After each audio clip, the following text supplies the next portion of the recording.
ముందుగా శ్రీధర్ గారు, ఇప్పుడు మనకు ఆల్రెడీ ఈ సివిజిల్ యాప్ అది వాడారు, అది మీకు కూడా తెలుసు గతంలో ఎన్నికల సందర్భంగా.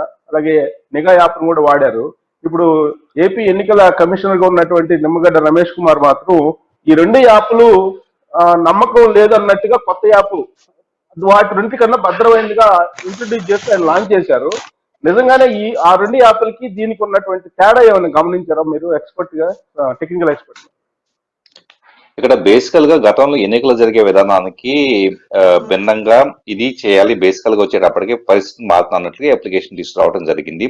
ఇక్కడ ఈ అప్లికేషన్ పరంగా చూసినప్పుడు ఎన్నికలు సక్రమంగా జరగడానికి సంబంధించి ఎలక్షన్ కమిషన్ కి సర్వాధికారాలు ఉన్న విషయం అందరికీ తెలిసిందే.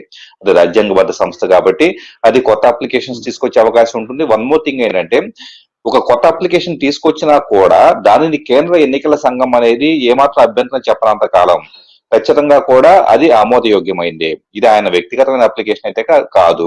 ప్లస్ రాజకీయ పార్టీలు ఆరోపిస్తున్నట్లుగా ఏదో పార్టీకి సంబంధించిన అప్లికేషన్ అయితే కాదు. సో ఒకవేళ అభ్యంతరం ఉంటే కనుక ఖచ్చితంగా ఎన్నికల సంఘం అనేది, కేంద్ర ఎన్నికల సంఘం అనేది నిర్ణయం తీసుకునే అవకాశం అనేది స్పష్టంగా ఉంది.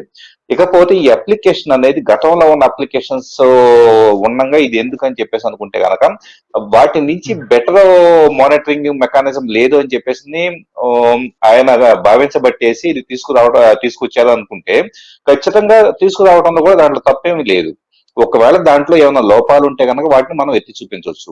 ఇక్కడ కొన్ని విషయాలు అయితే ప్రైవసీ సెక్యూరిటీ గురించి కొన్ని విషయాలు నేను మాట్లాడదలుచుకుంటున్నాను. ఇక్కడ గతంలో కొంతకాలం క్రితం మనం చూసాం వాట్సాప్ డేటా దొంగిలిస్తుంది, వాట్సాప్ లో ప్రైవసీ పాలసీ తీసుకొచ్చారు అది ఇదని చెప్పేసి అని దేశవ్యాప్తంగా కూడా, దేశమే కాదు ప్రపంచవ్యాప్తంగా కూడా విపరీతంగా చర్చ జరిగింది. సో ఆ సందర్భంలో అలాగే కొన్ని చైనా అప్లికేషన్స్ బ్యాన్ చేసిన సందర్భంలో కూడా మనం ప్రైవసీ సెక్యూరిటీ వీటన్నిటి గురించి విస్తృతంగా మనం మీడియాలో మాట్లాడుకున్నాం. ఈ సందర్భంలో సరే ఎలక్షన్ కమిషనా లేదా ప్రభుత్వాల ఇప్పుడు గతంలో ఆరోగ్య సేతు అనే అప్లికేషన్ తీసుకొచ్చేసి ఉన్నారు. అలాగే దేశంలోని వివిధ ప్రభుత్వాలు రకరకాల అప్లికేషన్స్ తీసుకొస్తూ ఉన్నారు.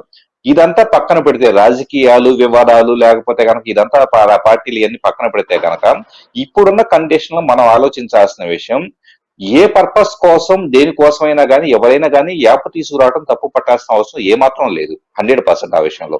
కాకపోతే దాని ద్వారా మనం సేకరిస్తున్న డేటా అది ఎలక్షన్స్ కోసం లేదా ఇంకొక పర్పస్ కోసం ప్రభుత్వాలు తెచ్చినాయి అనుకోండి, ఆ పర్పస్ కోసం ఆ సేకరించిన డేటా అనేది కరెక్ట్ గా హ్యాండిల్ అవుతుందా, ఎక్కడ స్టోర్ అవుతుంది, ప్లస్ దాన్ని పర్పస్ లో దీనికోసం వాడుతున్నారా లేదా. యాక్చువల్గా ఏంటంటే దీంట్లో కొన్ని రకాల థింగ్స్ రీసెంట్ గా వాట్సాప్ కూడా సెంట్రల్ గవర్నమెంట్ 16 ప్రశ్నలు వేసింది. ఏమని, మీరు వాట్సాప్ పేమెంట్స్ సంబంధించిన డేటాను సేకరిస్తే దాన్ని ఏ పర్పస్ కోసం వాడుతున్నారో, లిమిటెడ్ పర్పస్ కోసం ఉందా లేదా అది కూడా సమాధానం చెప్పమని చెప్పేసి అడిగింది.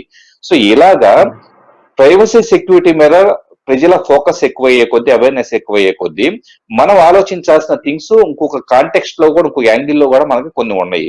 సో వాటి గురించి కూడా మనం కొన్ని ఆలోచించాలి. సో ఇక్కడ అప్లికేషన్ తప్పు పట్టడానికి కాదు కానీ ఏ అప్లికేషన్ అయినా కానీ ఖచ్చితంగా రాబోయే ఏ అప్లికేషన్ ముందు ఏ గొడవలు ముందు చాలా చోట్ల జరిగే అవకాశం ఉంది. ప్రభుత్వాలు విడుదల చేసినా గానీ, రాజకీయ పార్టీలు విడుదల చేసినా గానీ, లేకపోతే కనుక రాజ్యాంగ వ్యవస్థలు విడుదల చేసినా గానీ ఖచ్చితంగా అప్లికేషన్స్ ద్వారా వచ్చిన డేటా ఎక్కడ స్టోర్ అవుతుంది, అది గవర్నమెంట్ సర్వర్స్ లోనా లేదా అమెజాన్ క్లౌడ్ సర్వీసెస్ లేదా మైక్రోసాఫ్ట్ అజూర్ లాంటి క్లౌడ్ సర్వీసెస్ లో స్టోర్ అవుతుందా, ప్లస్ వాటికి లాగిన్ ఎవరు కాగలుగుతారు, ఆ డేటా వన్స్ అయిపోయిన తర్వాత అంటే ఆ పర్పస్ అనేది తీరిపోయిన తర్వాత ఆ డేటాని ఏం చేస్తారు, అది పూర్తిగా డిస్ట్రాయ్ చేస్తారా, ఆ డేటా ఏమైపోతుంది, ఇలాంటి వీటన్నిటి మీద కూడా. ఇంకొకటి ఏంటంటే, ఒక యూజర్ గా నేనే ఉన్నాను అనుకోండి, నేను మొబైల్ అప్లికేషన్ ఫోన్ లో ఇన్స్టాల్ చేసుకున్న తర్వాత నేను అక్కడ సబ్మిట్ చేసే డేటానే, అది ఫోటోలు వీడియోలో పక్కన పెట్టండి, రిమైనింగ్ థింగ్స్ ఉంటాయి చూసారా, నా ఫోన్ లో కొన్ని పర్మిషన్స్ అది తీసుకుంటుంది ఆ అప్లికేషన్. సో అప్లికేషన్ డెవలప్ చేసిన డెవలపర్ ను కూడా మనం లెక్కలో తీసుకోవాల్సి ఉంటుంది. ఎందుకంటే చాలా సందర్భాల్లో ప్రభుత్వాలు కానీ ఇంకా ఎవరైనా కానీ యాప్స్ డిజైన్ చేసేది థర్డ్ పార్టీస్కి ఇస్తారు.